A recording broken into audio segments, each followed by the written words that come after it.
What up, racer? Welcome back to another F1 2021 League Racing video, and we're back for Apex Online Racing round 12 out of 18, or at least I'm pretty sure it's 18. And today we're here at Monza in Italy, and this is probably one of my least favorite tracks on the calendar. For some reason I don't really gel, I don't really vibe with this track. Not sure why. It's not like I think it's a terrible track for driving, but I'm just relatively scared around the curbs, I guess, and also heavy braking zones don't seem to be my best asset in this game. So looking at the standings, unfortunately the admin sort of posted both results for my previous league race and this one at the same time. So you can see currently on 158 points and over a race win clear ahead of my nearest rival, who is Solid Ninja. And I didn't include every driver in this league because that would have been too much work. I think I only included the ones who still have somewhat of a realistic chance to have a shot at the title for this league. Anyway, as you could see, it would be raining in the race, and heavy rain at first, then later on intermediate conditions, and then going to dry conditions. So I will show you my setup for the race I was intending to use and what I'm actually going to use. You don't want to over-compromise your setup too much. So what I did was, instead of running 6.3 wings, I upped the wings to 7.4. And I adjusted, I think, only the suspension geometry a little bit by reducing the rear suspension, I think, so the car will be a little bit more stable in those rainy conditions. And that's how I went out. So a little bit of adjusted setup, and after my first run it's already good enough for second place, but I will continue this lap because there was still quite some little mistakes in that previous lap. So going through turns 1 and 2, you can't cut the inside of that chicane anymore after the latest patch, and the same can be said for this second chicane. You need to, basically take a normal racing line, really, like an actual human, instead of a robot on a video game who would try to optimize everything. So this time we're up quite a bit on the previous time. And it's still not an insane lap because I don't want to crash out, and it's so easy to crash out, especially here at Ascari. So going into the Parabolica, or I think it has a different name by now, and you can see it's a 10.5 improvement on the previous lap, and it's provisional pole position for now, but it definitely won't be enough to actually clinch pole position. As you can see now, skipping on to, basically coming towards the final runs of qualifying, you can see Bankai going into the 1 minute 19s, so that's a really good lap time. Gaps also jumped me, and currently I'm 0.02 of a second ahead of my teammate. So I did leave enough time to do 2 runs, and I'm glad I did, because got onto the exit curb there, which is not what you want. Then later on in the lap, I'm not sure how this was not invalid yet, but I was just a bit put off, and then I actually invalidated a corner later. So that was that, and I think I will leave you with the best qualifying run I did. So of course trying to get a good exit and enjoy the lap.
coming out of Curva Alboreto, I actually searched up for you.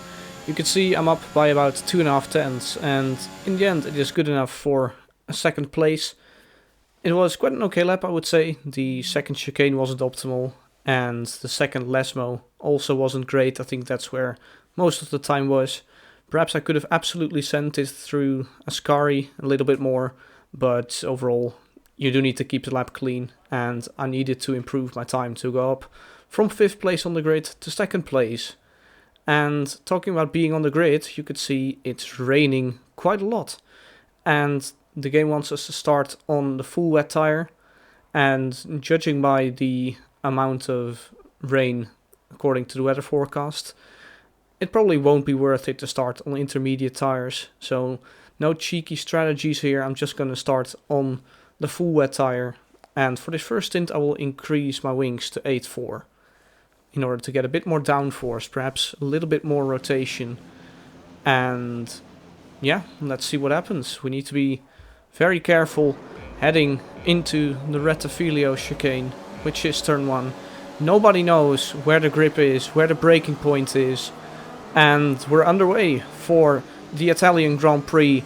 Getting quite an okay start, it's not exactly optimal, and let's pick our braking points here. I decided to brake at approximately 120, and I actually get a very nice apex, but then my teammate cuts across me a little bit as Bankai cut the first and second corner a little bit, and I get a little snap of oversteer there on the exit, and in the end I managed to come out of turn 2 in 3rd place, so my teammate went up from P5 to P2 at the starting phase, so good job by her as I get it all wrong here at the second chicane, and that opens the door for Solid Ninja, who had the overspeed on me there, and this first stage is all about getting used to these rainy conditions, and you can see another little snap there of oversteer.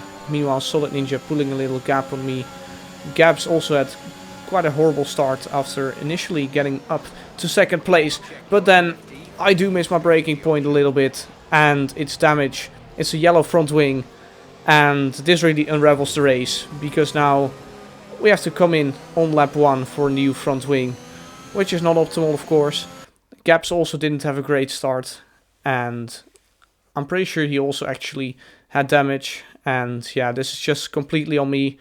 I think I started braking like 10 meters too late, and well, this is just completely my own fault for causing damage. Fortunately, I didn't cause any diffuser damage to my championship rival Solid Ninja, because that would have been a really unfortunate way for him to unravel his race. But you can see here Bankai with the absolute pad hacks. That traction he got was absolutely disgusting. Then actually on the start the McLaren of Pasty hit me on the rear there, and that gave him wing damage. So it's myself, Gabs and Pasty into the pit lane, all needing a front wing, and that means we have a gargantuan task on our hands to try and make a comeback here. And well, we'll have to see what happens. Changeable conditions can still work in our favor. Maybe there are some safety cars, so let's just keep our head down and let's keep it clean when it comes to warnings, and we'll see where we can end up by the end of the race. So coming out of the pit lane, we hopefully will be able to survive for longer than 3/4 of a lap. And well, saying that, that was actually already quite close. Relatively cold full wet tires there, I think, coming out of the pit lane. So I nearly lost it on the traction immediately, but then heading into the Varianta della Roggia, you can see Gabs running a little bit wide. I saw that as an opportunity, but I couldn't quite get the exit there, and got a bit of oversteer, and well, you can see we're still both really struggling. I think Gabs was struggling even a little bit more than I was, as you can see, getting a little snap there and heading to the middle of the track, and I couldn't quite get past here, so decided not to completely spam the overtake. Then this time let's brake early. This time I braked a bit too early and Gabs a little bit too late, I guess. So once again I saw this as an opportunity, trying to get the traction down, but then in 6th gear I nearly lose the car again. So surviving there at the Ascari chicane, and I had to, well, not wait too long in order to get this overtake done, because Gabs missed his braking point there, heading into the 2nd chicane. So took a bit of a tighter line for the first one, which gave me more exit speed for, well, for the exit basically, and that was a good pass there on Gabs. And now let's try to extend our gap a little bit and try to make up the time, but there's a VSC which immediately gets turned into a full course safety car, and that's due to the white Red Bull of Rally Monster retiring there on the right hand side. The Ascari chicane had the better of him. As Steve from Super GT would say, he made friends with Barry R.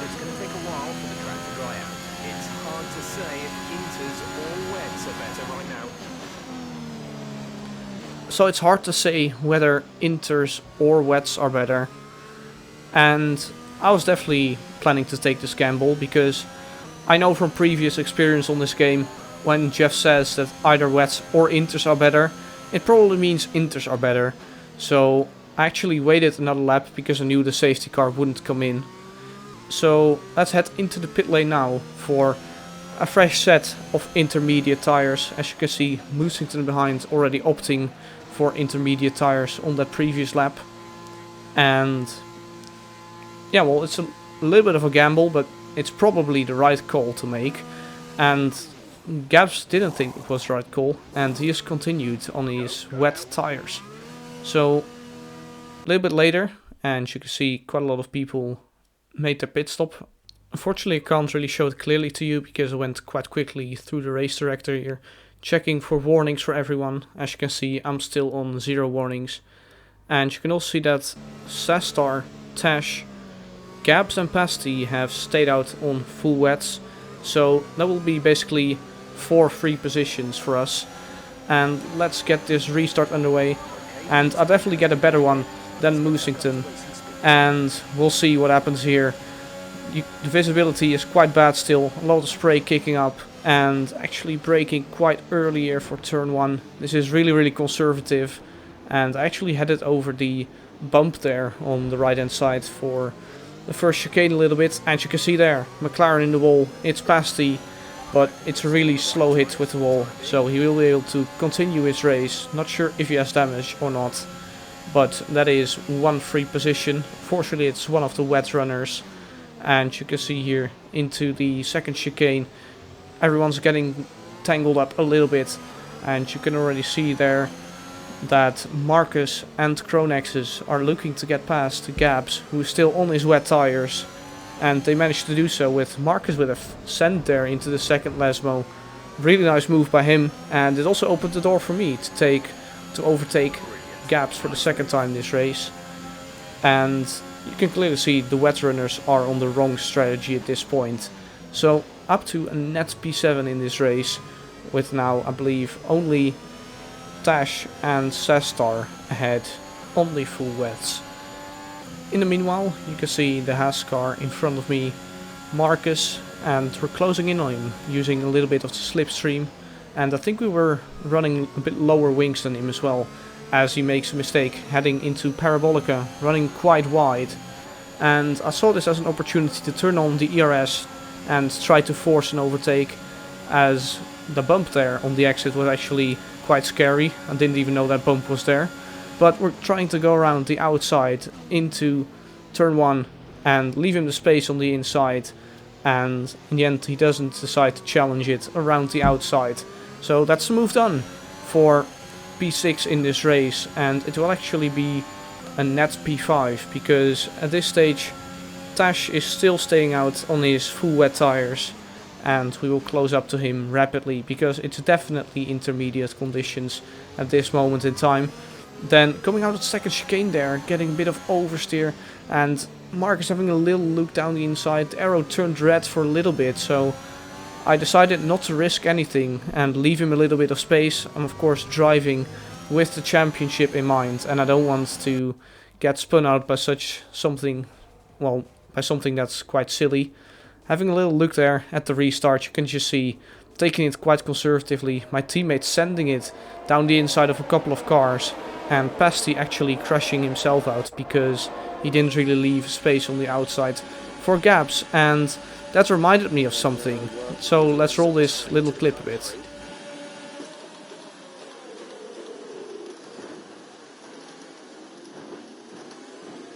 What are you doing? Oh my god, you idiot, man! You absolute idiot, and he's just reset. So yeah, Pasty should probably know better. He's done this before, so I guess he did make the same mistake twice, and well, it kind of cost him here in this race.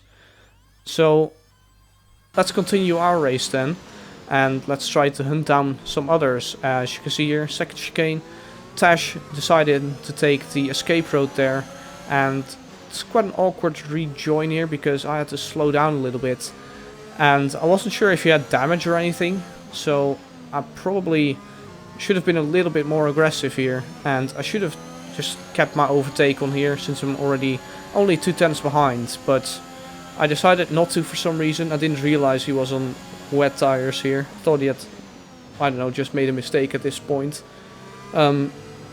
I thought all the wet runners had pitted, but that's clearly not the case. So let's just get past him here.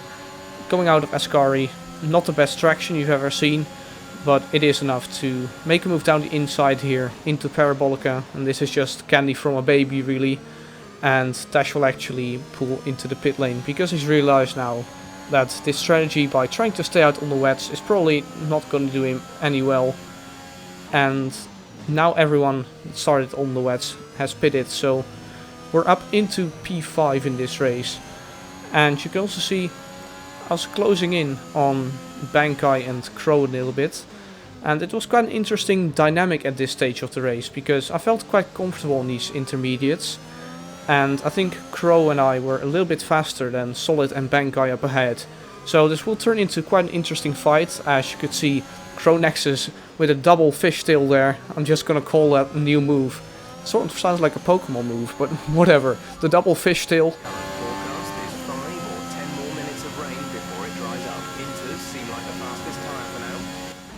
Of course, with these intermediate conditions, the availability of DRS is not there. So we'll have to get the moves done on pure racing and slipstream. You can see there Bankai running a little bit wide, and Cronexus trying to do something about his 4th place in this race. He wants to get that podium. In the meanwhile, I'll just keep checking my weather forecast, and it will dry up in a couple of laps. So ideally, I would like to get some overtakes done, or out-strategize them by pitting earlier or later than them. And you can see Solid Ninja in his Aston Martin running a little bit wide on the exit, onto the exit curb, and it all slows us down a little bit. But I'm just gonna wait patiently and try to pick the right moments to overtake. Then heading into the second chicane, once again everyone taking it quite well, but I think actually Solid Ninja at the front was a little bit slow in these conditions. My teammate also overtook him, and she's now in the lead of the race and clear by about 3 or 4 seconds at this stage. And then heading 1 lap later, and you can see the track is starting to dry up a little bit. The rain is not really coming down anymore, and we're really close here to Bankai and Cronexus. And I didn't quite want to drain my battery here because I knew Crow was about to make a move there on Bankai, and he actually gets the move done. Really nice move heading into the Ascari chicane, down the inside. Thanks a lot, he would say. And more importantly, we got the strategy call from Jeff to go onto the soft compound tires, and I wanted to do this anyways, even if Jeff hadn't mentioned it. So let's head into the pit lane for a fresh set of softs, and actually DRS enabled as well now. And I wasn't particularly keen with that because I thought it would have been better for my own race if the message DRS enabled hadn't popped up yet, because then I potentially could have undercut a couple of people. Talking about undercut though, it's Solid, Bankai and myself on the softs now, also Marcus, but more importantly Cronexus stayed out for another lap in his Mercedes, so we'll see where he comes out. The visor is still quite wet, but the track is drying up significantly. I'm not exactly sure how the final sector was read, but I'm pretty sure it was actually quite decent. And you can see there, coming out of the pit lane, it's Crow, just after he got his overtake done on Bankai. He's now a full second behind both of us. And you can clearly see the undercut was the way to go there. Then heading into lap 23, heading into turn 1, you can see Bankai making a bit of a mistake there, clipping the inside curb in the red Tafilo chicane. So now that I'm quite close behind him, let's actually save a little bit of ERS, because you drain quite a lot in these early laps switching back to dries. But actually scrap that. Gaps has put it into the wall there, and it's time for yet another safety car. So yet again it will come down to a 2-lap sprint race for the end of this race. As we've seen so many times in AOR, and FRL as well by the way, a late safety car means everyone has a 100% battery for the last 2 laps. And let's get underway. My teammate leading this race, Solid Ninja, currently with the fastest lap on his name, in 2nd place. Bankai in 3rd, myself in 4th. So quite a good comeback drive already, coming from the back of the field. Then it's Crow in 5th and Sastar in 6th place. And I was, well, not planning to take insane risks here, but I definitely don't want to let Crow Nexus pass. And I was quite scared that I was going to run into the back of Bankai, so I went to the middle of the track a little bit, which hampered my exit, heading into the 2nd chicane, and Crow is having a little look and gets the move done there. After the race he actually apologized for that, because he thought it was a little bit of a send, but in my opinion that's perfectly fine. That's good racing, and you don't want to go side by side through that chicane. The inside line is king, so completely fair in my opinion, and I couldn't really do anything about it anymore in the last 2 laps of this race. So it's in the same order as I just mentioned, except Crow and I have swapped positions. So in the end it is P5 in this race, with my title rival, well, the game says finished in 2nd, but that is a timing glitch, and actually Bankai finished in 2nd place and Solid came across the line in 3rd place. So we lost 5 points to him, but I know I'm not strong around this track, and I'll actually take a top 5 finish. And that's also what I said before the race to myself, like if I can get a top 6 finish and Solid doesn't win the race, then I think it can be considered quite a good result. So I'm glad I actually opened the gap in this championship in the previous races, because I knew there were a couple of tough races coming up for me. And also the next couple of races, well actually the next one I do feel quite strong around the USA. But then there are some other tracks like China, Portimao, Suzuka, where I'm really not that strong. Anyways, congratulations to the podium, and especially to my teammate for winning this race. It's Bankai's first podium in this league. And for myself, I think I could have done a bit better. My first lap wasn't great, and of course getting that damage there. But overall I'm quite satisfied with the comeback drive I managed to do. Pulled off some good moves, saw some good racing today. And yeah, let's head on to the next one. If you made it all the way to the end here, smash a like on the video, and I'll see you for the next one. Bye bye.